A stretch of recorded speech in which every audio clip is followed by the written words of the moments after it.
बिस्मिल्लाहिर्रहमानिर्रहीम। नाज़रीन अस्सलाम वालेकुम। मैं हूं आपका मेज़बान साबिर शाकिर वफाक़दार हुकूमत इस्लामाबाद से कुछ ताज़ा तरीन इत्तलात और हम खबरें आपसे शेयर करते हैं। पाकिस्तान की सियासी सूरत हाल मजीद कशीदा होने जा रही है। पकड़ धकड़ गिरफ्तारियों का एक नया दौर शुरू होने वाला है और इन गिरफ्तारियों की जद में सिर्फ पाकिस्तान तहरीक इंसाफ नहीं बल्कि मुस्लिम लीग नवाज, PDM और दीगर जमातें, पाकिस्तान पीपल्स पार्टी, ये भी आ सकते हैं।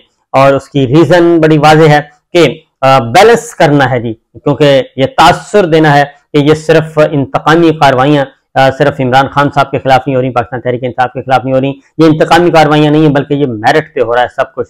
तो दूसरी जानिब एक मोमेंटम बनाने की कोशिश की जा रही है और सियासी जमातें, खासतौर पर सियासी जमातें वो आगे बढ़ रही हैं कि इलेक्शन का जो इल्तवा है 3 साल के लिए तवील दौरानिया की केयर टेकर सेटअप, निगरान हुकूमत, टेक्नोक्रेट हुकूमत, 3 साल के लिए ले जाने का प्लान, ये अब गर्दिश कर रही हैं खबरें। और ये बज़ाहिर ऐसा लग रहा है कि इलेक्शन कमीशन ऑफ पाकिस्तान ने जो बात की है कि हम इंतखाबात जो हैं वो फरवरी में करवाएंगे, तो फरवरी वाली तारीख उन्होंने ऑन द रिकॉर्ड नहीं की। जो ऑन द रिकॉर्ड बात की है उन्होंने ये कहा है, अब वो मौक़िफ़ उन्होंने वो मान लिया है मुश्तरका मफादात कौंसिल का कि इंतखाबात जो हैं वो होंगे नई हल्का बंदियों के बाद। अब जब नई हल्का बंदियों की बात होती है तो इसका मतलब क्या है? इसका मतलब है शैतान की आंत, और शैतान की आंत ऐसे है कि नई हल्का बंदियां, उसमें कोई भी चैलेंज कर सकता है। और मामला पाकिस्तान में आपको मालूम है कि चीज़ों को मैनेज पिछले 16 महीनों से किस तरीके से किया जा रहा है रजीम चेंज ऑपरेशन के बाद, और उसमें कोई रॉकेट साइंस नहीं है समझने की कि किस तरीके से चीज़ों को मैनिपुलेट किया जाता है, पॉलिटिकल इंजीनियरिंग की जा रही है, और अब भी ऐसा ही होगा। और इसीलिए जो इलेक्शन का इनकाद है वो अब दूर दूर तक नजर नहीं आ रहा, और उसका जो अगला इम्पैक्ट है उसकी वजह यह है कि पाकिस्तान तहरीक इंसाफ को कॉर्नर करने की जो कोशिश की गई थी वो कामयाब नहीं हुई। नौशहरा का जलसा कल फ्लॉप हो गया है। 2500 से 3200 अफराद उसमें शरीक थे। नौशहरा वाला मामला कि खैबर पख्तूनख्वा में परवेज खटक साहब और महमूद खान साहब को लॉन्च किया गया था, उनका कल पहला सियासी जलसा नाकाम हो गया है।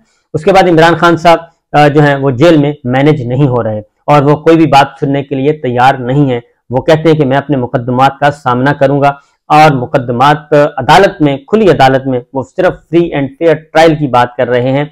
और यही बात शाह महमूद कुरैशी साहब ने अमरीकी सफीर और ऑस्ट्रेलियन हाई कमिश्नर और दीगर सफरा को बताई थी। दीगर सफीरों को भी यही ब्रीफ किया था कि हमारे साथ जो नाइंसाफियां हो रही हैं वो सरीहन बुनियादी इंसानी हुकूक और आइन के खिलाफ हैं, जिसका गुस्सा शाह महमूद कुरैशी पे निकाला गया।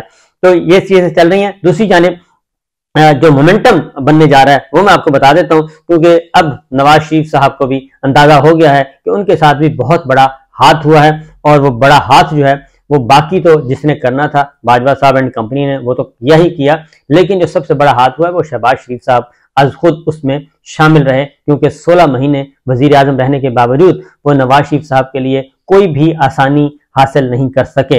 अब शहबाज शरीफ साहब जो हैं वो नवाज शरीफ साहब के पास जाना चाह रहे हैं, और उसमें तवील वक्त के लिए वो जाएंगे, वो कोई शॉर्ट टाइम के लिए नहीं जाएंगे।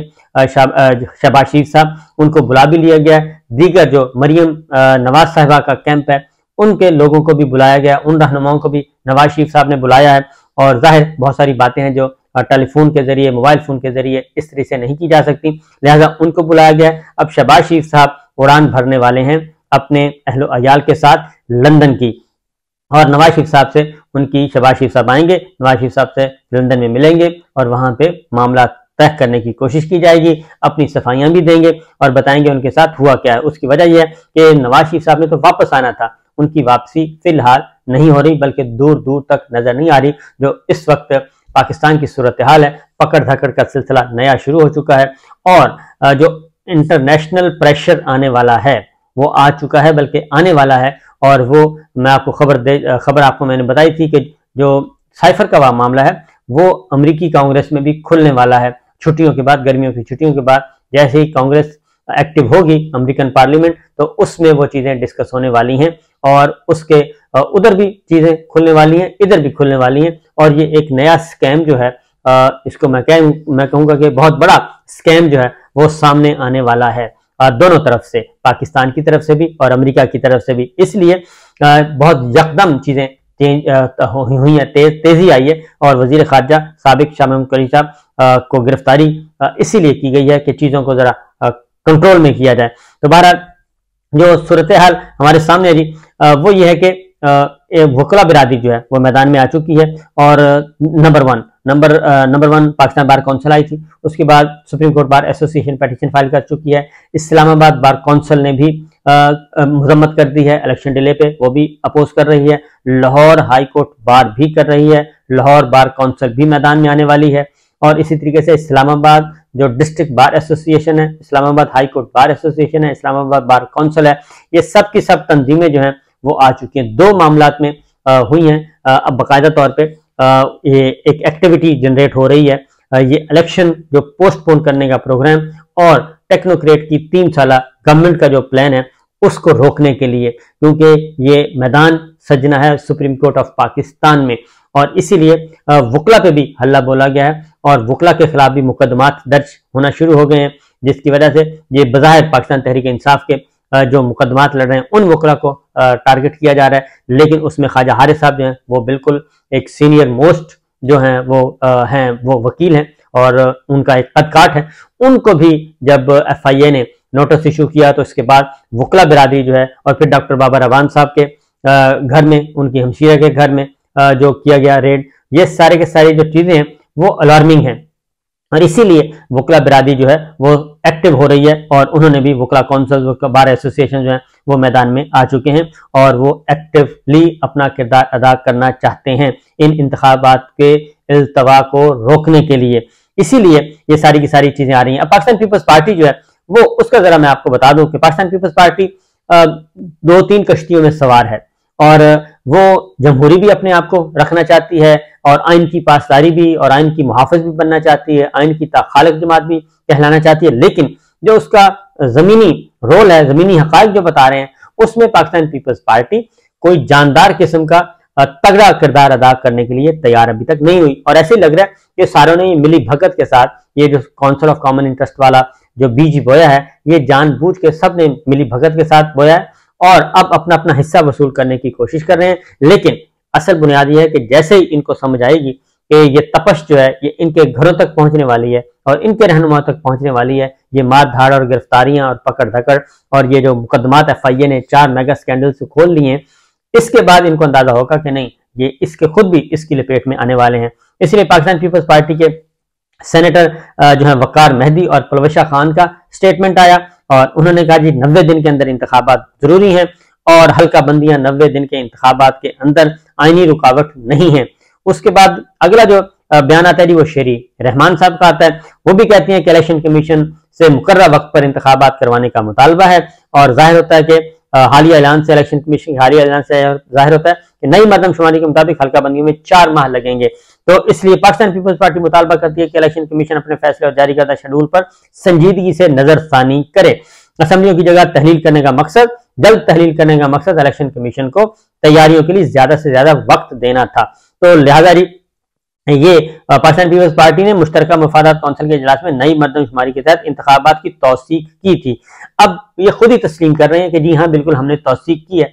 अब खुद ही दूसरी तरफ पब्लिक में अपना इंप्रेशन जो है वो परसेप्शन ठीक करने के लिए वो ये कर रहे हैं कि जनाब नहीं ये सारा कुछ सही नहीं हो रहा, लिहाजा वो कभी इस तरफ है कभी उस तरफ है। और उसकी रीजन मैं आपको बता चुका हूं कि ये सिंध हुकूमत है, वो कहते हैं सिंध हमारा चलता रहे तो हमें कोई मसला नहीं है। लिहाजा पाकिस्तान पीपल्स पार्टी, और इस दौरान होगा क्या, इस दौरान होगा ये कि जितने भी सही रियल डेमोक्रेटिक फोर्सेज हैं, रियल जो है हकीकी हैं, और वकला कम्युनिटी है, वकला बिरादरी है, ट्रेड यूनियंस हैं और ये जितने भी प्रेशर ग्रुप्स हैं, ये सारे के सारे पाकिस्तान तहरीक इंसाफ को सपोर्ट करना शुरू कर देंगे और वाहिद अपोजिशन और वो मजीद तगड़ी होगी, अवाम में मजीद ज्यादा तगड़ी हो जाएगी पाकिस्तान तहरीक इंसाफ। इसलिए ये जमात जो है पाकिस्तान पीपल्स पार्टी ना इस तरफ ना उस तरफ, ना कौवा चला हंस की चाल अपनी भी भूल गया, ये वो काम कर रहे हैं। दूसरी जानिब भी वकला जो है वो भी आ गए हैं मैदान में। एक अदरवाइज भी, एक तो इलेक्शन का मामला है, दूसरा उन्होंने कहा है कि जो इंतखाबात का इनकाद तो अपनी जगह जो इंतवार किया जा रहा है, जो वकला के घरों पे छापे मारे जा रहे हैं और वकला के खिलाफ मुकदमात किए जा रहे हैं, ये मामला वो कहते हैं जी हम बर्दाश्त नहीं करेंगे। और इस सिलसिले में पाकिस्तान बार काउंसिल भी आ चुकी है, सुप्रीम कोर्ट बार एसोसिएशन भी, और वकला तंजीमें अब इकट्ठी हो रही हैं क्योंकि वकला के खिलाफ जो है, ये कभी भी नहीं सुना था कि वकीलों के खिलाफ ही इंतकामी कार्रवाइयां शुरू कर दी जाएं। इवन बड़े बड़े मुकदमात हुए, मार्शल दौर में भी हुए, जुल्फिकार अली भुट्टो साहब को फांसी भी दी गई, उस वक्त भी ऐसी संगीन सूरत हाल नहीं थी जो इस वक्त है। लिहाजा ये सारी की सारी चीजें चल रही हैं। और एक और बात भी, फिर ये जो गिरफ्तारियां हैं, ये जैसे बढ़ता जा रहा है, जैसे उस्मान डार साहब का हुआ तो उस पर फिर सिविल अदालत ने उनको रिलीफ वहां से मिला और उनकी प्रॉपर्टीज को डीसील किया गया और उनको एक रिलीफ मिला है। अब उस पर अमल दरामद होता है या नहीं होता, ये बात की बात है, लेकिन सिविल कोर्ट ने उनको रिलीफ दिया है, इसलिए कि जो जुल्म है वो उनकी वालदा की आपने देखा ही था कि जो जुल्म है वो काफी हद तक बढ़ चुका है और लोग जो हैं वो बहुत ज्यादा तंग हैं। शायद हमारी एस्टेब्लिशमें को और हमारी हुकूमत को इस बात का अंदाजा नहीं है कि बहुत ज्यादा ताकत के जोर पे आप 2-4 बंदों को तो काबू कर सकते हैं, लाखों और करोड़ों लोगों को काबू नहीं कर सकते। अब उसमें जो मामला है एक इस पेशावर हाई कोर्ट का, एक आपको मैं बता दूं कि पेशावर हाई कोर्ट का एक फैसला मौजूद है और पेशावर हाई कोर्ट ने मना कर दिया है। Chief justice Peshawar high court का इब्राहिम खान साहब का फैसला है, उन्होंने पुलिस हुक्काम को और एंटी करप्शन को, तमाम जो सूबाई इदारे उनको मना कर दिया है कि जब एक मुल्जिम की या एक शख्स की जमानत हो जाए, अबूरी जमानत हो जाए, अदरवाइज हो जाए, उसको रिहाई के बाद उनको गिरफ्तार नहीं किया जाएगा किसी और मुकदमे में भी। पेशावर हाई कोर्ट ने आज अदालतों को, यानी कि गुज़श्ता रोज अदालतों को एक मुरासला जारी किया है और वो ये है कि पुलिस और दीगर एजेंसियों को खबरदार किया है कि किसी मुल्जिम को एक केस में अबूरी जमानत मिलने के बाद दूसरे केस में गिरफ्तार नहीं किया जा सकता। अगर किसी मुल्जिम की गिरफ्तारी मतलूब हो तो जिस अदालत ने पहले केस में अबूरी जमानत दी हो उस अदालत से इजाजत लेने के बाद गिरफ्तार कर सकते हैं। अदालत की इजाजत के बगैर किसी को गिरफ्तार नहीं किया जाएगा। तो ये है सिचुएशन, ये है मामला जी। हाई कोर्ट्स और हमारी सुप्रीम कोर्ट, अदलिया, मातहत अदलिया, डिस्ट्रिक्ट कोर्ट सारे के सारे मुतहर्रिक हैं और वो भी अपना काम कर रहे हैं और वो भी आइन को और अपनी आज़ादी को बचाने की तगोदो कर रहे हैं। और दूसरी जानिब हुक्मरान इत्तेहाद तो इस वक्त नहीं है, लेकिन है इत्तेहाद ही, निगरान हुकूमत है और निगरान हुकूमत के साथ हमारी एस्टेब्लिशमेंट है, क्योंकि निगरान हुकूमत के पीछे अगर एस्टेब्लिशमेंट ना हो तो निगरान हुकूमत ऐसे काम करने की पोजीशन में नहीं होती। और ये चीज़ें चल रही हैं जी। और देखते हैं कि ये शहबाज शरीफ साहब और नवाज शरीफ साहब के दरमियान क्या मामला तय पाते हैं। उसकी वजह यह है कि नवाज शरीफ साहब वापस आना चाहते थे, लेकिन फिर वक्त उनकी वापसी का कोई चांस नहीं बन रहा, बल्कि अब जो लंदन में बैठकें होना शुरू हो जाएंगी और वो फिर वापस उस वक्त आएंगे शहबाज शरीफ साहब भी जब उन समझेंगे कि सूरत हाल अब उनके कंट्रोल में है और उनकी गिरफ्तारी का खतरा नहीं है। इजाजत दीजिए, अल्लाह हाफिज।